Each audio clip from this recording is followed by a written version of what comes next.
wabarakatuh. Perkenalkan, nama saya Danal Al-Ghafari, NIM 2110553015 dari kelas M1, dan saya akan menjelaskan tentang materi programasi linear secara sederhana.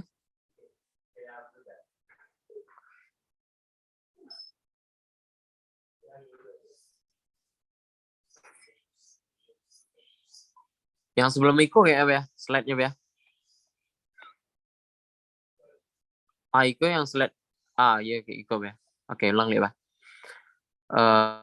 Bismillahirrahmanirrahim. Assalamualaikum warahmatullahi wabarakatuh. Perkenalkan, nama saya Dadang Al-Ghafari dari kelas M1, NIM 2110553015, dan saya akan menjelaskan tentang materi programasi linear.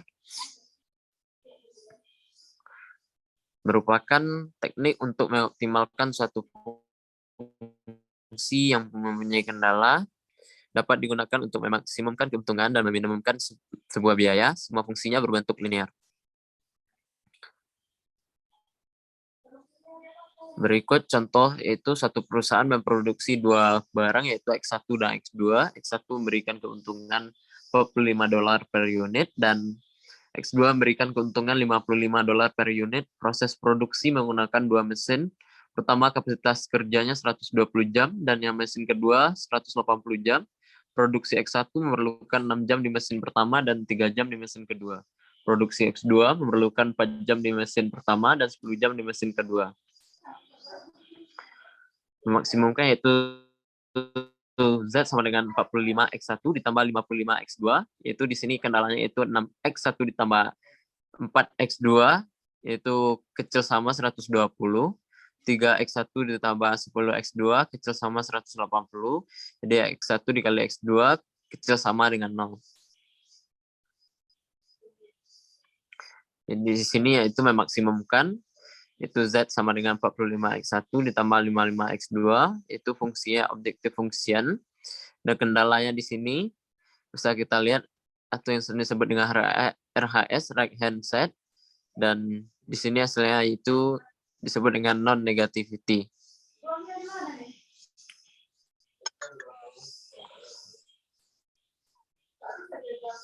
Dan pemecahannya itu metode grafik dan metode simplex.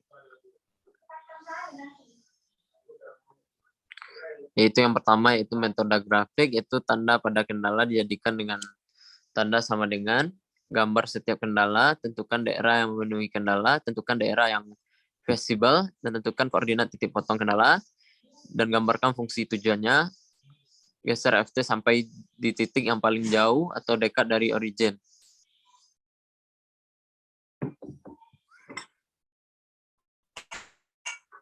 Lanjut ya, yang metode ini.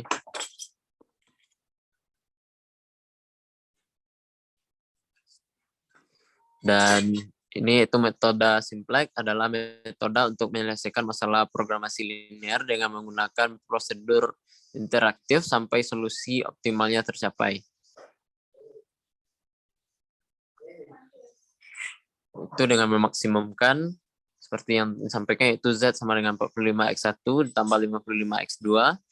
Itu kendalanya 6X1 ditambah 4X2 kecil sama 120, 3X1 ditambah 10X2 itu sama dengan 180, itu X1 dikali X2 kecil sama dengan 0.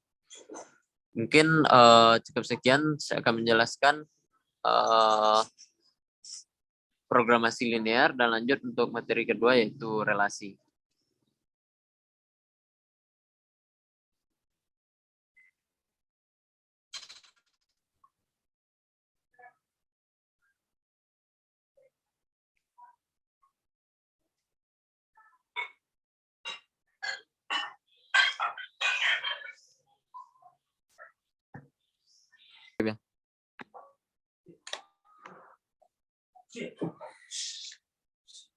Baik, lanjut. Saya akan menjelaskan materi kedua, yaitu relasi dan fungsi.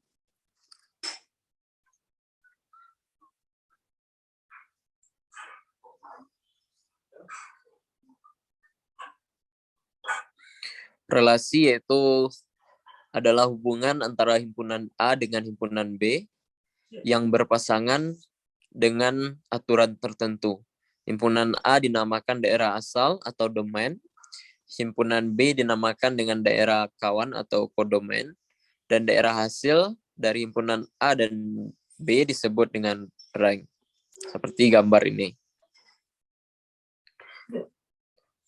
Contoh, jika S sama dengan 1, 2, dan 3, dan T 1, 2, 3, 4, temukan himpunan yang sesuai dengan S kecil dari T dan S2 sama dengan T dalam aritmatika biasa. Jawabnya di sini itu hubungan relasi S kecil dari T sesuai dengan himpunan L, maka didefinisikan sebagai berikut.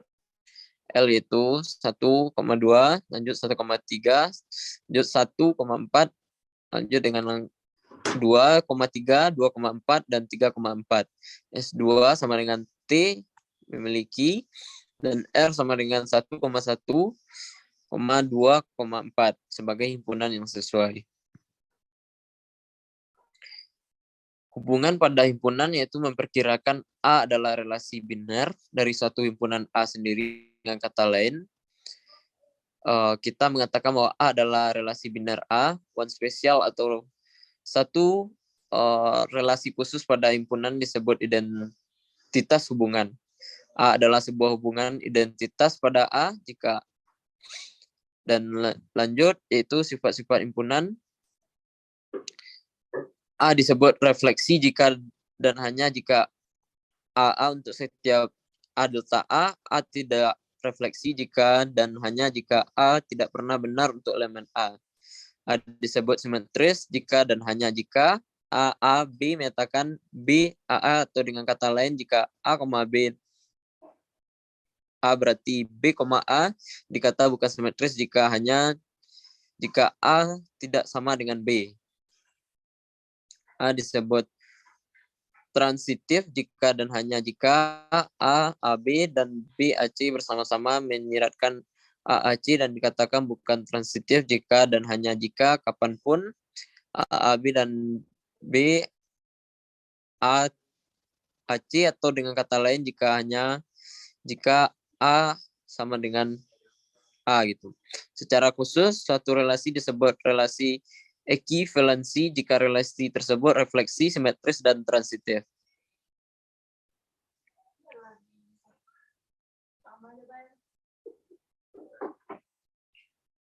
Contoh di sini apa sifat refleksi, simetris, dan transitif? Sifat dari kecil dan kecil sama di himpunan Z. Apakah salah satu relasi merupakan relasi ekivalensi? Jawabnya adalah besar adalah titik referensi A, besar A tidak pernah benar, sementara besar sama adalah refleksi, A besar sama A selalu benar. Kedua relasi tersebut antisimetris, tetapi kecil sebenarnya asimetris, keduanya bersifat transitif, juga bukan relasi ekivalensi.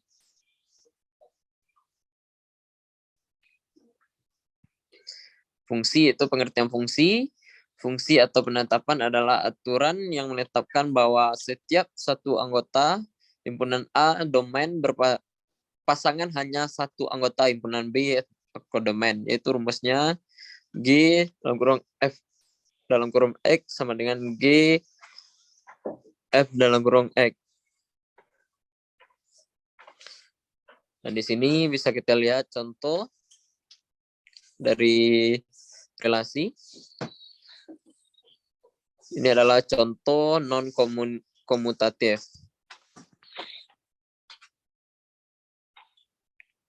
Oke, lanjut ya.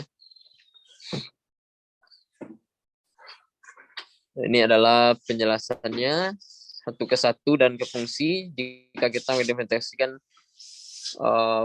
domain dari F sebagai himpunan R dari semua bilangan real dan kodomain menjadi R juga, maka F bukan satu-satu karena F X sama dengan F dalam kurung minus X maupun X karena R sama dengan Y, Y besar sama dari 0. Dan di sini bisa kita baca jika sebaliknya kita mengidentifikasikan domain F sebagai himpunan real non-negatif bilangan, tetapi misalkan kodomainnya tetap merupakan bilangan bulat dari R, maka F adalah satu tetapi tidak K. Dan lanjut ya. Di sini ada fungsi inverse diberikan ataupun imbalan S, kita dapat mengidentifikasikan fungsi identitas seperti contoh di bawah ini.